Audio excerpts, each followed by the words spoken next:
Hello আসসালামু আলাইকুম। আজকে দেখাবো আপনাদেরকে কীভাবে জিলেবি ভাজতে হয়, আর সেটা দেখানোর জন্য কিন্তু ভিডিওটা করা। আর বিশেষ করে জিলেবি ভাজার জন্য কিন্তু প্রথমে ময়দাটা মাখিয়ে নিতে হয়, সেটা কিন্তু আমি আগে মাখিয়ে নিচ্ছি। আর আমরা কিন্তু এখানে গ্যাসের চুলা ইউজ করছি, এটা আপনারা চাইলে খড়ির চুলা ইউজ করতে পারেন। বেশিরভাগ গ্রামে টামে যেখানেই জালসা মাহফিল ছোটোখাটো মেলা সব জায়গায় কিন্তু দেখানো হয় বা ভাজা হয় কিন্তু খড়ির চুলা দিয়ে। তো এখানে কিন্তু আমরা গ্যাসের চুলা ইউজ করছি, আপনারা চাইলে কিন্তু খড়ির চুলা ইউজ করতে পারবেন। তো এখানে কিন্তু ফুল স্পিডে কিন্তু জিলেবি ভাজা হচ্ছে, কারণ তেলে অনেক হিট হয়ে গেছে। তো আমার পাশাপাশি আমার সহকারী যে ছিল, নাম জিয়াদ, তো সে কিন্তু ভিডিওটা করছে এবং ভিডিওটা অবশ্যই আপনারা দেখবেন এবং যদি ভালো লাগে থাকে অবশ্যই কমেন্ট করবেন। যে অনেকে জিজ্ঞাসা করে যে ভাই জিলেবির কতগুলো পেঁয়াজ, আসলে এখানে কিন্তু পেঁয়াজ গুনে কিন্তু ভাজা হয় না। এখানে জিলেবি ভাজতে হলে কিন্তু অনেক রকম কৌশল অবলম্বন করতে হয়, যেখানে লাতাতে কিন্তু ময়দা তুলতে হয়, ছাঁটার উপর কিন্তু সুন্দর করে গরম তেলে কিন্তু এটা পেঁচিয়ে ফুল আকার আগে অনেকেই এটাকে জামাই পিঠা বলে, আবার অনেকে কিন্তু আমিত্তি বলে, কিন্তু আসলে এটা চিনির বা গুড়ের দুই ধরনের জিলেবি আমরা কিন্তু ভেজে থাকি। বর্তমানে কিন্তু আছি রাজশাহীতে নগর ভবনের শীতবস্ত্র কুটির শিল্প পুষ্পা মেলাতে। আর পুষ্পা মেলাতে কিন্তু মোটামুটি আমরা 1 মাস হয়ে গেছে, আর কিছুদিন বাকি আছে, আর কিছুদিন পরে কিন্তু আরেকটা মেলায় চলে যাব। আর সেক্ষেত্রে কিন্তু এই ভিডিওটা তৈরি করে যে আসলে একটা মেমোরিজের একটা ব্যাপার আছে, যে আমি যখন এগুলো করব না বা যখন এগুলো থাকবে না, তখন কিন্তু এগুলো ভিডিও কিন্তু আমাদের চোখের সামনে আসবে বারে বারে বা আমার ফেসবুকে মেমোরিজ ভাবে থেকে যাবে এটা। সেক্ষেত্রে কিন্তু ভিডিওটা করা। তো দেখুন আমি কিন্তু মাত্র 2 মিনিটে কিন্তু একটা ভরে ফেলেছি। 2 মিনিটও হয় নাই, 1 মিনিট 20 সেকেন্ড 30 সেকেন্ডের মধ্যে। তো এখানে কিন্তু ফুল মেলা বা ফুল মেলাতে কী কী আছে সেটা কিন্তু আমরা দেখানোর চেষ্টা করলাম।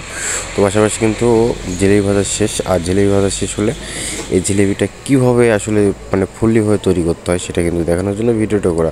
অবশ্যই কমেন্ট করে জানাবেন যে আসলে ভিডিওটা কেমন হয়েছে বা জিলেবি ভাজার মধ্যে কোনো ঘাটতি আছে নাকি, আপনারা অবশ্যই কমেন্ট করে জানাবেন।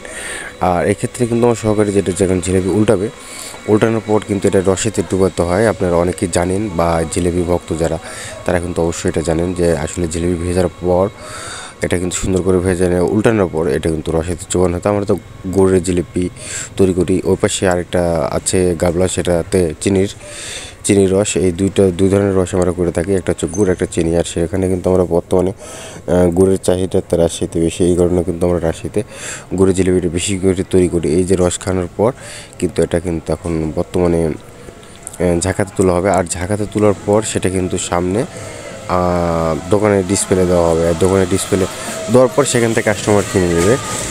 আর এইভাবেই কিন্তু এই জিলেপিটা বাজারজাত করা হয়।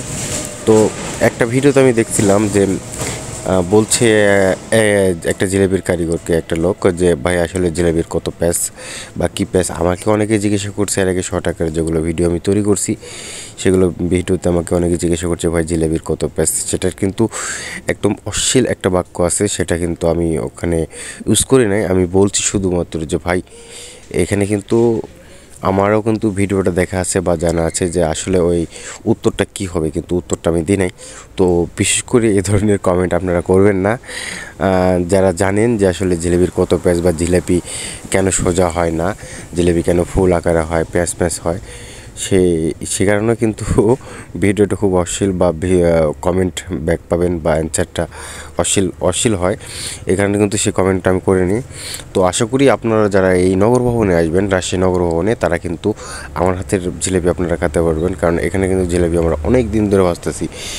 আর আরেকটা কথা সেটা হলো যে আসলে পেশাকে কোনোটাই ছোটো করতে নেই, সব ধরনের পেশাই কিন্তু আছে এখানে। কিন্তু লাড্ডু, কালোজাম, দানাদার মিষ্টি যেগুলো বলা হয় সব কিন্তু আমার হাতেই তৈরি।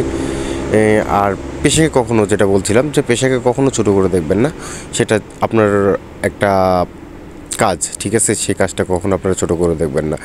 যাই যেটাই করুন না দিন শেষে আমরা সবাই মানুষ। সো গাইজ, যদি ভিডিওটা ভালো লাগে সবাই কমেন্ট করবেন এবং শেয়ার করতে ভুলবেন না। Bye bye.